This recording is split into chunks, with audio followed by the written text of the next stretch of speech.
Hadrian Cole stared at the invitation the way men stare at mirrors when they think they've finally arrived. The thick cardstock, the embossed gold lettering, the understated arrogance of the word Zenith Crest Global Summit. Everything about it whispered exclusivity. He read it twice, not because he needed to, but because it felt good to see his name printed where thousands wish theirs could be. This wasn't just a business event. It was a declaration, a signal that the world was finally acknowledging what Hadrian had always believed about himself. He walked around the apartment with the invitation in hand, holding it up occasionally as if it were a passport to a higher life, narrating future conversations to no one in particular, rehearsing how he would casually mention the summit as though he attended such gatherings every weekend. Somewhere between the kitchen and the living room, his confidence grew so large it began bumping into furniture. Elora Vance watched him from the dining table, calm, unreadable, sipping tea that had long gone cold.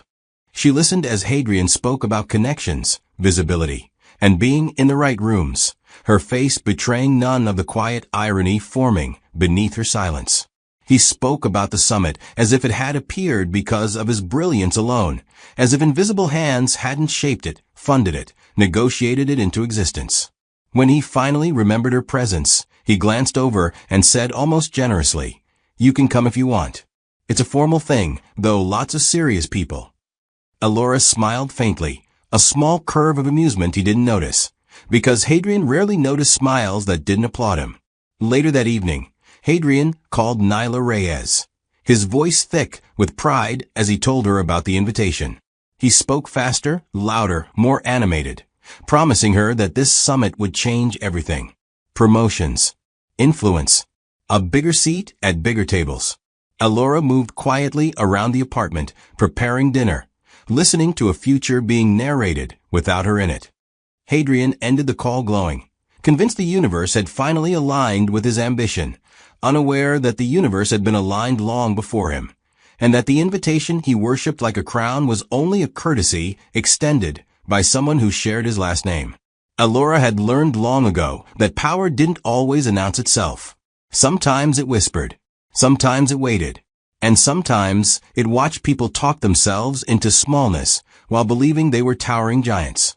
Her rule was simple, almost ceremonial in how faithfully she obeyed it. Never correct people who underestimate you. Life, she believed, was far more creative with consequences than confrontation ever could be. She had watched people reveal everything about themselves simply by what they assumed about her, what they dismissed, what they ignored, what they felt comfortable saying when they thought she didn't matter. Silence, in her experience, was not weakness. It was space. And space allowed others to hang themselves with their own confidence. Hadrian had never asked her what she really did. Not once. When she mentioned real estate early in their marriage, he nodded absently, filing her into a category that required no follow-up. Marketing, she had said. He had heard small. He had heard background. He had heard not my concern. Elora watched him build his identity brick by brick on assumptions, watched him grow louder as she grew quieter, and understood something essential about the man she married. He respected effort only when it looked like him. So she stopped offering explanations. Not out of spite, but out of clarity. Curiosity was a form of respect, and Hadrian had never been curious. That night, while Hadrian slept beside her, Elora reviewed documents on her tablet, the glow reflecting softly in her eyes. Numbers shifted. Approvals finalized. Names appeared, some of them familiar, some of them dangerously influential. She closed the tablet and lay back, staring at the ceiling, thinking not of revenge or exposure, but of timing. Timing was everything. And timing, like power, favored those who knew when to wait. Somewhere deep inside her, there was no anger, only patience, polished and sharp, waiting for the moment when silence would finally speak for itself. They had not started this way. In the beginning, Hadrian had admired Elora's calm, mistaking it for simplicity. He liked that she didn't compete with his ambition, that she didn't demand explanations or insist on being included in conversations she was clearly more qualified to lead. When she once offered, carefully, gently, to help him with capital for a project he was struggling to fund, he laughed it off. Not cruelly. Worse. casually. "This is big league stuff," he'd said. "I don't want you stressing yourself." Elora had smiled then too, nodded, and never brought it up again. That was the moment something quietly shifted, though Hadrian never noticed. He thought he had protected his pride. In truth, he had revealed its fragility. As the years passed, Hadrian grew accustomed to being the loudest story in the room, even when Elora was present. He spoke about deals she had facilitated without knowing it, complained about obstacles she had already resolved behind the scenes, and credited luck for breakthroughs she had strategically engineered. Elora listened, occasionally amused, occasionally tired, but always observant. She learned how men like Hadrian built their sense of self, not on truth, but on reflection, on how others reacted to them, on who nodded, who laughed, who admired. And she learned something else too. Hadrian didn't ignore her because she lacked value. He ignored her because acknowledging her would require humility, and humility was a language he never learned to speak. By the time the Zenith Crest Global Summit approached, their marriage had settled into a quiet imbalance, neither openly acknowledged. Hadrian believed himself the engine, Elora the passenger. He did not realize the vehicle moved because someone else paid for the fuel, mapped the route, and quietly removed obstacles from the road ahead. As he prepared his tuxedo and rehearsed confident smiles for the gala, Elora prepared something else entirely, not a reveal, not a confrontation, but a moment of truth so clean and undeniable that no explanation would be necessary. Because the most effective lessons she knew were the ones that arrived unannounced, wearing silence like a crown. Nyla Reyes entered Hadrian's life the way accessories enter wardrobes, not essential, but flattering to the ego. She admired him loudly, openly, with a kind of enthusiasm that made his confidence stretch its shoulders and take up more space. When he spoke about work, she leaned in. When he boasted, she nodded. When he exaggerated, she never corrected him. Nyla had mastered the art of admiration without inquiry, and Hadrian found it refreshing. She fit the version of success he wanted to perform: sharp dresses, rehearsed laughter, and an ability to make ambition sound like romance. Compared to Elora's quiet presence, Nyla felt like applause. As preparations for the Zenith Crest Global Summit intensified, Nyla became a regular voice in Hadrian's plans. She asked what he would wear, who would be there, where he would sit. She spoke of the summit as though it were already a turning point, already a story worth telling later with a glass of wine and a tone of victory. When Elora's name surfaced, rarely and always accidentally, Nyla smiled politely before tilting her head and saying things like, she must enjoy her little property marketing projects. It's nice when people are content with simple roles. Hadrian laughed, not because it was particularly funny, but because it aligned perfectly with what he already believed. Elora noticed Nyla the way one notices weather, present, influential, but temporary. She listened from the edges of conversations, folding laundry or setting a cup down softly, while Hadrian and Nyla spoke about futures that conveniently excluded her. There was no jealousy in Elora, only clarity. Nyla admired Hadrian's confidence. Elora understood its source. And while Nyla saw herself standing beside power, Elora had already learned that proximity was not ownership. She said nothing, because silence, she knew, was far more unsettling when it eventually echoed. The pre-gala gathering was meant to be informal, an evening of soft music, expensive drinks, and carefully disguised ambition. Hadrian moved through the room with ease, shaking hands, laughing just loudly enough to be noticed, repeating his name often enough to be remembered. Nyla stayed close, her hand light on his arm, her smile perfectly timed. When colleagues asked about his personal life, Hadrian responded with the same casual confidence he used for business forecasts. "My wife," he said at one point, waving his hand vaguely. "She's around. Helps with property stuff. Might even be assisting with arrangements tonight." Someone raised an eyebrow. "Assisting how?" Hadrian shrugged. "Logistics coordination. She enjoys staying busy." Then, with a grin he didn't bother to soften, he added, "Wouldn't be surprised if she's somewhere near the catering team. She's good with practical things." The laughter came easily. Too easily. Behind him, Garrick Hale paused mid-conversation. Garrick didn't laugh.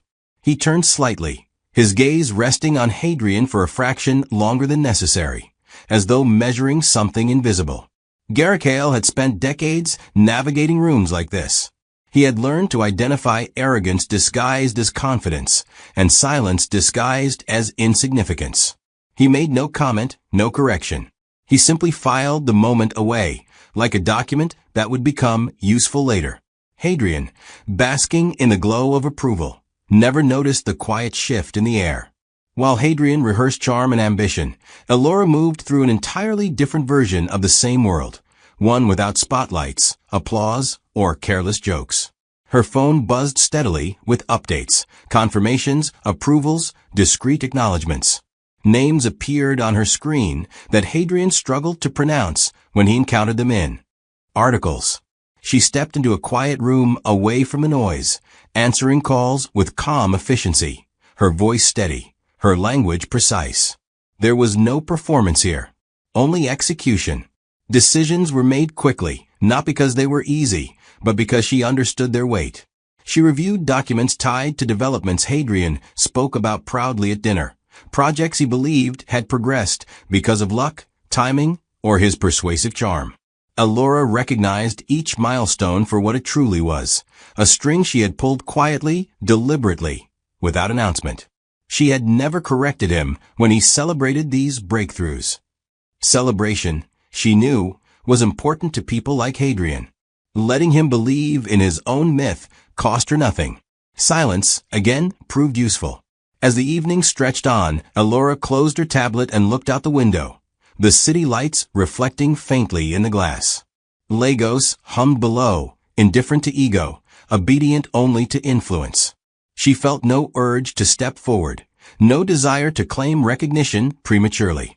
Timing mattered, and the Zenith Crest Global Summit was not just an event, it was alignment. When the moment arrived, it would not need explanation. It would simply exist, undeniable and immovable. And Hadrian, still practicing his smiles, remained blissfully unaware that the world he thought he was climbing had already been shaped, quietly, by the woman he believed stood behind him. The venue began to breathe differently as the evening approached. The Zenith Crest Global Summit Hall was a cathedral of glass and ambition, polished to intimidate and arranged to impress.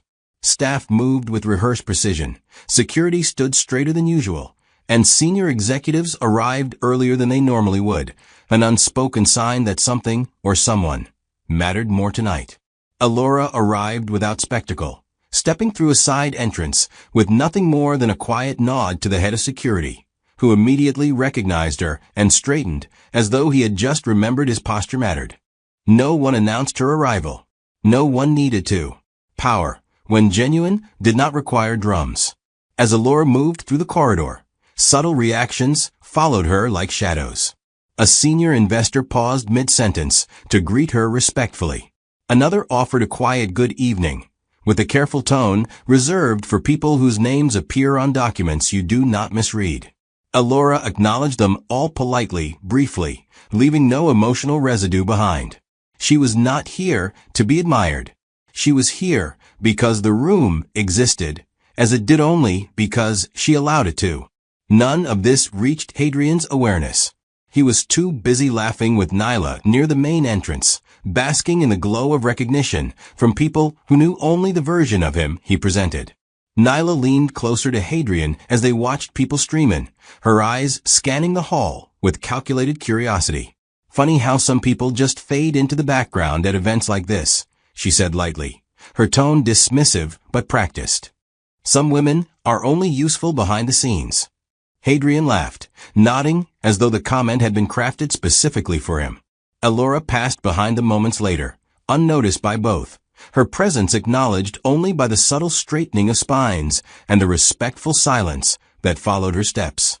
The irony hovered thick in the air, unseen by those least prepared for it.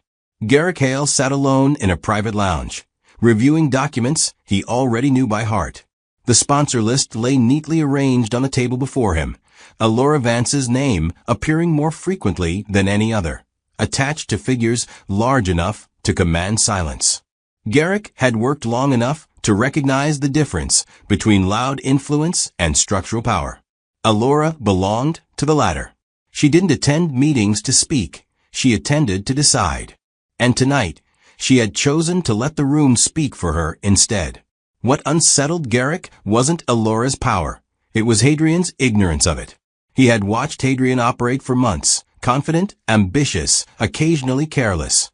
Garrick had even admired the man's drive, until drive began masquerading as entitlement. Hearing Hadrian speak about his wife earlier, casually, dismissively, had not angered Garrick. It had intrigued him. How did a man share a home with a woman like Alora Vance, and remain so unaware? The answer, Garrick suspected, had nothing to do with secrecy and everything to do with disregard. As the time for the official opening approached, Garrick closed the folder and stood, adjusting his jacket with deliberate calm. He knew exactly what he was about to do. He also knew what it would cost Hadrian, not publicly, not dramatically, but internally. Garrick believed in lessons that required no repetition. And tonight, he would simply introduce the truth, allowing it to stand on its own, unsoftened and uncompromised. The rest, he trusted, would unfold naturally. Alora entered the main hall quietly and took a seat far from the center, deliberately choosing a place that invited no attention. From there, she observed the room like a chessboard already mid-game. Conversations clustered and dissolved. Laughter rose and fell. Hadrian stood near the front with Nyla, perfectly placed where visibility felt like validation. He looked comfortable, dangerously so. Alora watched him without bitterness, noting how easily confidence grew when never challenged by reality. Hadrian walked past her once, close enough that she could have reached out and touched his sleeve. He didn't see her. His focus was fixed forward, on opportunity, on perception, on the reflection of himself he hoped others would admire. Nyla adjusted his tie slightly, whispering something that made him grin. Alora's gaze softened, not with sadness, but with understanding. This, she realized, was the clearest demonstration of everything she had already accepted. Hadrian did not ignore her because she hid. He ignored her because he had trained himself not to look. As the lights dimmed slightly and guests settled into their seats, Alora crossed her legs calmly, hands folded in her lap. She felt no nervousness, no anticipation, no desire to control the moment. Control had already been exercised. All that remained was acknowledgement. Around her, conversations quieted. Glasses were set down, and the room prepared to listen. Hadrian straightened his jacket, unaware that the seat he occupied, both physically and metaphorically, was about to change forever. And Alora, still unseen by him, waited patiently for the truth to be spoken aloud. The Zenith Crest Global Summit did not begin with fanfare. It began with authority. The lights softened, conversations folded into murmurs, and the room settled into the attentive stillness of people who understood they were not here to be entertained, but to be positioned. Hadrian felt the shift immediately. This was the moment he had imagined. This tightening in the chest, this electric awareness that something important was happening, and that he was finally part of it. He straightened his jacket, adjusted his posture, and leaned slightly toward Nyla, whispering that nights like this were the reason patience mattered. Nyla smiled approvingly, squeezing his arm as though she, too, had earned a share in the future he was narrating. On stage, the screens came alive with carefully curated visuals, developments, projections, cities rendered in polished optimism. Hadrian watched intently, recognizing several projects he had spoken about often. Some he had even taken credit for in smaller meetings. He nodded along, feeling validated, unaware that each image represented decisions made in rooms he had never entered, by people who never raised their voices. He felt proud, convinced that his proximity to success meant authorship. Alora, seated far behind him, watched the same images with a different familiarity, not pride, but confirmation. She recognized the timing of approvals, the rhythm of negotiations, the invisible labor that never appeared on screens. As the opening remarks continued, Hadrian leaned back, comforted by the sense that everything was unfolding as expected. He felt safe inside his assumptions, cushioned by applause and recognition. It did not occur to him that safety was an illusion, temporary, fragile, and entirely dependent on what remained unsaid. Around him, the room listened. Somewhere in the shadows of the stage, Garrick Hale prepared to speak next, his presence heavy with intention. Elora folded her hands calmly, not bracing herself for impact, but simply waiting for alignment. The summit had begun, but the story had not yet caught up to the truth. When Garrick Hale stepped onto the stage, the room responded instantly. There was no applause at first, only attention. Garrick did not rush. He did not smile broadly or lean into the microphone like a man eager to be heard. He stood still, surveying the room as though counting something invisible. Hadrian felt a flicker of anticipation. Garrick was his boss, after all. This was a good sign. Leadership recognized leadership. Nyla shifted slightly, sitting taller, already imagining what proximity to Garrick might look like after tonight. Garrick began speaking in a measured tone, thanking attendees, acknowledging partnerships, reinforcing the importance of discretion in modern business. His words were careful, deliberate, almost surgical. Then he paused. Not a stumble, not a breath. A pause with weight. The kind that made people lean forward without realizing they had moved. Hadrian frowned faintly, sensing the shift without understanding it. The room held its breath. Garrick's eyes swept the audience slowly, deliberately, before stopping, not on Hadrian, but somewhere far behind him. The silence stretched, becoming uncomfortable, then meaningful. Hadrian felt something unfamiliar tighten in his chest, not fear yet, but confusion. This was not how speeches normally went. Garrick adjusted the microphone slightly, his voice calm but unmistakably firm. Before we proceed, he said, there is someone in this room without whom tonight would not exist. And in that moment, before any name was spoken, the illusion Hadrian had built so carefully began to crack, quietly, invisibly, irreversibly. Garrick Hale did not raise his voice when he spoke the name. He didn't need to. Ms. Elora Vance, he said evenly, host of tonight's summit and one of our most significant private sponsors. The words landed not like thunder, but like gravity, sudden, absolute, impossible to escape. The room reacted in stages, a ripple of murmurs, a sharp intake of breath, then silence, so complete it felt curated. Heads turned. Chairs shifted. Recognition spread like ink in water. Hadrian froze. At first, his mind rejected the sound entirely, filing it under coincidence, misunderstanding, error. Elora Vance, he told himself, was a common enough name. But then she stood, slowly, calmly, unapologetically. The room responded instantly, executives straightened, investors nodded, respect materializing as if summoned. Hadrian's chest tightened as understanding crashed in waves too heavy to process all at once. Host. Sponsor. Significant. The words echoed mercilessly. This was not embarrassment. This was exposure of the deepest kind, the kind that reveals how little you have ever truly known. Elora walked toward the stage with the same composure she brought to every unseen decision. She did not look at Hadrian immediately. She did not smile. She simply existed in her truth, allowing the room to adjust around her. When her gaze finally lifted and passed over him, it held no accusation, only quiet recognition. Hadrian felt fear then. Not of loss, not of judgment, but of realization. The terrifying awareness that the woman he had underestimated had not hidden herself. She had waited. And the waiting, he now understood, had been deliberate. Hadrian's first instinct was to laugh, because laughter, for men like him, was a reflex against discomfort. But no sound came out. His throat tightened as if the air itself had become a contract he hadn't read before signing. Around him, people shifted their attention with the smoothness of professionals who understood exactly where power had relocated. He felt it like a tide pulling away from shore.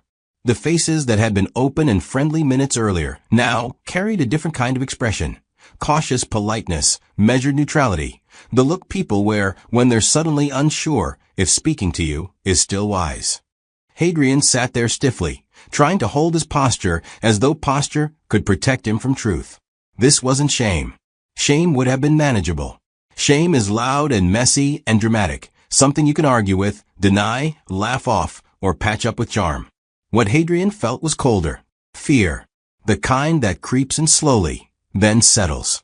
Because fear wasn't about what the room thought of him. It was about what Allura knew of him. His mind began digging through years like a frantic archivist, pulling out moments he hadn't considered important. The times he interrupted her, the times he dismissed her ideas with a wave of his hand, the evenings he spoke of his hard work, while she listened quietly, the casual jokes, so casual, about her being just a marketer. He realized, with a sick clarity, that Allura had been present for it all. And she hadn't corrected him. Not once. That was the most frightening part. He turned his head slightly, searching for Nyla, as if she could anchor him to the old version of reality. But Nyla's expression had changed. The woman who had laughed the loudest at his jokes now looked as though she'd swallowed something sharp. Her smile was strained, her eyes darting, calculating, like someone suddenly aware the room was full of people who could buy and sell her confidence without negotiating. Her hand, once comfortably possessive on his arm, had loosened. It wasn't just Hadrian being exposed. It was Nyla discovering that she had been admiring a man who didn't actually own the pedestal he stood on. Allura reached the microphone and paused, not because she was nervous, but because she understood the power of letting a room settle into itself. It was a pause with purpose, like the quiet before a verdict is read. The audience leaned in, the air thick with curiosity and discomfort. Hadrian expected her to speak sharply, to embarrass him, to slice him open in front of everyone the way he had unknowingly tried to reduce her earlier. But Allura didn't do any of that. She didn't raise her voice. She didn't smile with cruelty. She simply stood there calm and dignified, as if composure were not something she wore, but something she owned. "Good evening," she began softly, and her voice carried effortlessly, steady, clear, and oddly gentle. "Thank you for being here." She spoke about the summit's goals, the importance of sustainable development, the value of partnerships built on integrity rather than noise. Her words were polished, but not performative. Every sentence sounded like it had been weighed before being released.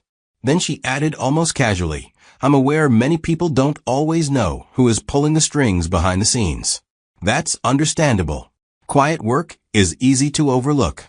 A ripple moved through the audience, not laughter, not applause, but the collective recognition that her words had layers. Hadrian listened, waiting for the blow that never came. That absence became its own punishment. Allura's restraint was the kind that left no room for defense because there was no attack. She never said Hadrian's name, never mentioned his comments, never pointed at him or shamed him publicly. And yet, every person in that hall could connect the invisible dots. Hadrian realized then that Allura's power wasn't in humiliation, it was in precision. She didn't destroy with chaos. She dismantled with calm. And in that calm, Hadrian felt smaller than he ever had, not because she reduced him, but because she refused to acknowledge his illusion as real. Nyla stayed seated at first, forcing her face into something that resembled composure. But inside, her confidence was collapsing like a badly built house in the rain, slow at first, then suddenly. Her mind replayed her own words from earlier, the line she had tossed out like a stylish insult. "Some women are only useful behind the scenes." It sounded different now. It sounded like a prophecy that had misunderstood its target. Nyla had assumed Allura belonged behind the scenes because Allura had allowed it. Now Nyla saw the truth with painful clarity. Allura didn't belong behind the scenes. Allura owned the stage. And Nyla, who had dressed herself in arrogance like it was armor, suddenly realized she had come to the summit wearing nothing but assumptions. As the event continued, Nyla began to notice what she hadn't noticed before. The way people leaned toward Allura when she spoke, the way executives waited to greet her, the way even Garrick Hale's posture changed around her. Respectful, careful, almost deferential. Nyla noticed how Hadrian's name no longer carried the same weight in conversations. People who had been eager to engage him now offered polite nods and moved on, like they'd suddenly remembered they had more important priorities. And Nyla, who had always believed she could read runes perfectly, realized she had misread this one from the start. This room wasn't designed to celebrate Hadrian. It was built to honor Elora. Hadrian had only been standing in the light because he'd been close enough to her shadow. When Nyla finally rose, she did it quietly. No dramatic exit. No angry outburst. Just a careful retreat. The way someone leaves a place where they've suddenly become irrelevant. She slipped toward the side of the hall, avoiding eye contact, avoiding attention, as if she could shrink herself small enough to escape the humiliation of realization. Hadrian didn't even notice her leaving at first. He was too busy watching Elora, too busy trying to understand how a woman could live beside him, sleep beside him, share his name, and still remain invisible to his ego. Nyla walked out into the night feeling colder than she should have, not because the air was harsh, but because she'd discovered the truth. The most dangerous woman in the room had never needed to compete with her at all. The shift did not announce itself. It never does. Power, when it moves, prefers subtlety. Hadrian felt it first in the smallest ways. The way conversation stalled when he approached, the way smiles arrived a second too late, the way people who once leaned and now leaned away politely, as if distance were suddenly a professional requirement. He stood near clusters of executives who had once treated him like an emerging equal, listening as they spoke past him rather than to him, their attention sliding effortlessly toward Elora whenever she entered their line of sight. It was not cruelty. It was efficiency. The room had simply recalibrated itself. Elora moved through the hall with measured grace, stopping occasionally to exchange quiet words with people whose influence did not require introductions. Doors opened for her without hesitation. Chairs were offered before she reached them. Invitations to private discussions followed her like echoes. Hadrian watched, unable to reconcile the woman he had reduced to a supporting role with the figure now commanding the architecture of the evening. This was not admiration. This was acknowledgement. And acknowledgement, he was learning too late, was the currency that mattered. What unsettled Hadrian most was that no one needed to explain anything to him. There was no announcement that his relevance had shifted, no memo declaring him obsolete. The room simply behaved as though it had always known something he hadn't. He realized then that power wasn't about being visible, it was about being necessary. And necessity, once transferred, did not ask permission. The days that followed were quiet in a way that felt deliberate. Hadrian's calendar, once dense with meetings and follow-ups, began to thin. A call that would have been returned within minutes stretched into hours, then days. Emails received polite acknowledgments without substance, responses that said nothing while sounding professional. Projects stalled without clear reasons. No one confronted him. No one accused him. They simply paused him. It was as though the world had pressed a finger gently but firmly against his momentum and decided he should stop moving for a while. Hadrian told himself it was temporary. Market shifts. Timing. Normal fluctuations. But normality didn't explain why Gala suddenly became unavailable, or why meetings Hadrian had once been invited into were now internal discussions. He noticed how often Elora's name appeared in places his did not, press mentions, discreet acknowledgments, whispered respect. He had never realized how much of his progress had been built on doors she quietly unlocked. Now, those doors were no longer held open for him. What made the consequences unbearable wasn't their severity, it was their silence. There was no argument to win, no apology to perform publicly, no enemy to fight. Hadrian was left alone with his thoughts, replaying memories with new understanding. Silence, he discovered, could be punitive when it replaced access.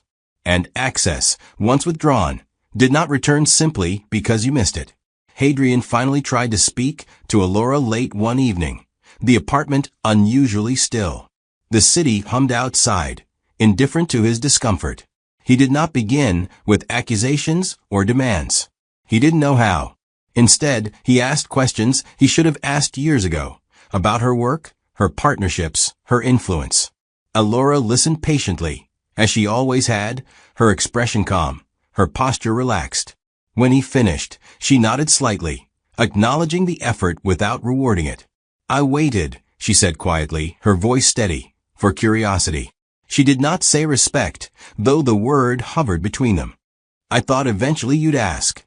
Not because you needed something, but because you wanted to understand. She paused, then added, you never did. Hadrian tried to explain himself, but explanations felt flimsy now, like excuses written after the outcome was known. Alora did not interrupt him. She didn't argue. She didn't defend herself. She simply listened, and when he finished, she said nothing more. That silence, gentle, unyielding, was the final truth. It wasn't punishment. It was closure. Hadrian realized then that some conversations never happen not because they're forbidden, but because they're overdue. And once overdue long enough, they lose their power to change anything at all. Hadrian's fear changed shape over time. In the beginning, it had been sharp and immediate, the kind of fear that grips your stomach when you realize you've been living in a house built on assumptions, and someone just removed the foundation. But days later, as silence stretched and consequences remained politely unspoken, fear became something heavier, awareness. He began to understand that fear wasn't simply about losing his status at work or watching people redirect their respect toward Alora. The real fear was discovering that Alora had been capable of ending his comfort at any moment, and had chosen not to. That kind of power, restrained for years, was more unsettling than any public humiliation. It meant the person he diminished had been showing mercy he never deserved, and mercy, once understood, could be withdrawn without drama. He replayed their marriage like a film he had watched carelessly the first time, and now had to study frame by frame. The way Alora had stood in doorways while he spoke, listening without interrupting. The way she rarely argued, not because she had nothing to say, but because she understood arguments were often a sport for people who didn't control outcomes. The way she had asked simple questions over the years, small, gentle invitations for him to notice her, and how he had answered with distraction, impatience, or the casual arrogance of a man who believed attention was a gift he alone could distribute. Hadrian realized his biggest mistake wasn't underestimating Alora's wealth or influence. It was underestimating her patience. And patience, he now understood, was not passivity. It was strategy. There was a bitter humor to it, too, the kind that tasted like regret. Hadrian had spent years chasing big rooms, bragging about connections, performing success like it was a song he wanted others to sing along with, only to discover he had been married to someone who built rooms, funded rooms, controlled who entered rooms, and still came home to eat dinner with him like an ordinary person. It was almost comical, in the cruel way life sometimes chooses to teach lessons. He had treated Alora like background music, only to find out she owned the entire sound system. And that realization didn't break his pride loudly, it dissolved it quietly, leaving him face to face with the truth that respect is not proven in public moments. It is revealed in private habits. Alora did not pack bags dramatically. She did not call family meetings. She did not gather witnesses and deliver speeches. Her decisions, like her influence, moved quietly. The apartment remained the same, yet Hadrian began to feel like a guest in it, someone present, tolerated, but no longer central. Alora continued her work with calm discipline, moving through calls and meetings with the same composed precision. If anything, she seemed lighter, as if shedding the weight of being misunderstood had freed up space inside her. Hadrian watched her sometimes, wanting to speak, wanting to offer something meaningful, but realizing too late that words were now the least valuable currency between them. One evening, Alora finally said something that sounded like an ending without announcing itself as one. "Hadrian," she said softly, her tone neither cold nor cruel. "I'm not angry." She paused, letting the sentence breathe. "I'm just done waiting." There was no theatrics in her voice, no vengeance. Just clarity. The kind of clarity that doesn't invite negotiation because it has already finished debating in silence. Hadrian felt his chest tighten again, not with panic this time, but with a dull ache of inevitability. He tried to promise change, but promises sounded too familiar now, like apologies people make only when the consequences arrive. Alora listened, then nodded once, as if acknowledging a speaker at a meeting, and returned to what she was doing. The story did not end with a bang. It ended with a question, one that hovered in the air like a final note. Hadrian stood alone in the quiet, understanding that the worst part wasn't losing Alora's favor. It was realizing he had never truly earned it. Alora walked forward into a life where she did not need to be noticed to be powerful, and Hadrian remained behind with the echo of his own blindness. And for the audience, the viewer listening late at night, the commenter with strong opinions, the silent watcher who has lived something similar, the ending leaves one simple, unsettling question. Would you stay with someone who only recognized your value when the world applauded you? Please like and subscribe. Your support means the world to us. Thank you for watching to the end. Don't forget to come back for the next amazing tale yet.